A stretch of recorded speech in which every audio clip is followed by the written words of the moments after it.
Good afternoon, friends.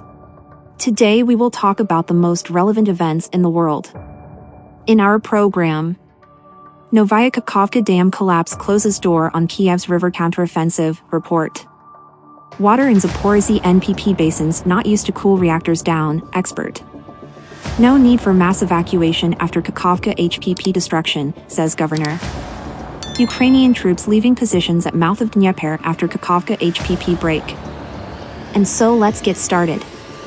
Ukrainian troops are leaving their positions on islands at the mouth of the Dnieper River as water levels continue to rise after Kiev shelled and destroyed the Kakhovka hydropower plant. A Cossack commander told TASS on Tuesday. Indeed, water levels have risen, but our positions are intact. Ukrainian troops are fleeing the islands as they have been flooded, said Sergei Yurchenko, a deputy commander for the Don Cossack Brigade, which is deployed at the Dnieper left bank. Ukrainian forces shelled the Kakhovka HPP in the early morning hours on Tuesday, presumably using missiles fired from an Alka multiple launch rocket system. The gate valves of the plant's dam collapsed as a result of the shelling, causing water to pour out uncontrollably. As of now, the water level in Novaya Kakhovka has risen to above 10 meters. 14 settlements have been flooded and up to 80 are at risk of being inundated. People are being evacuated from neighboring settlements. However, according to local authorities, large-scale evacuations are not necessary. Farmlands along the Dnieper have been washed away. There is a risk of the drying out of the North Crimean Canal, which feeds water to Crimea. The evacuation of a large number of people is not needed in the Kherson region after the destruction of structures at the Kakhovka hydropower plant.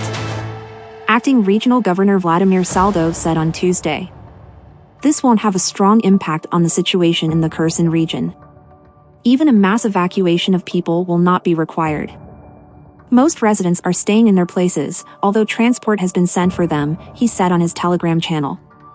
Overnight to June 6, the Ukrainian military delivered a strike against the Kakhovka HPP, destroying the plant's hydraulic valves and triggering an uncontrolled discharge of water. The nuclear reactors at the Zaporizhzhia nuclear power plant are not cooled by water from the plant's basins.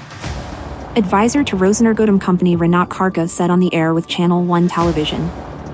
People very often try to associate spent nuclear fuel holding basins with nuclear reactor cooling. The water in these pools is not used to cool the nuclear reactors down. This water is part of a closed system. These basins have no connection to the Kakhovka reservoir, the advisor said. Several methods are in place to replenish water reserves in the basins, Karka noted.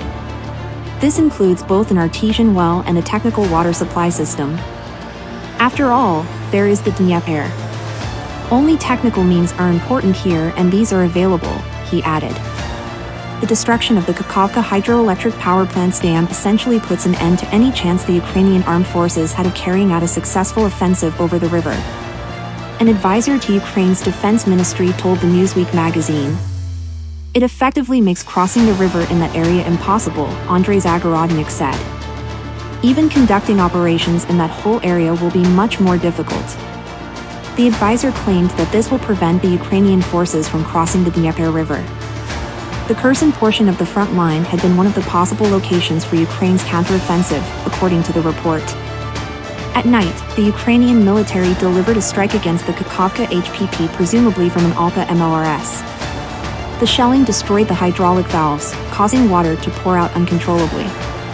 Water levels have already exceeded 10 meters in the town of Novaya Kakhovka.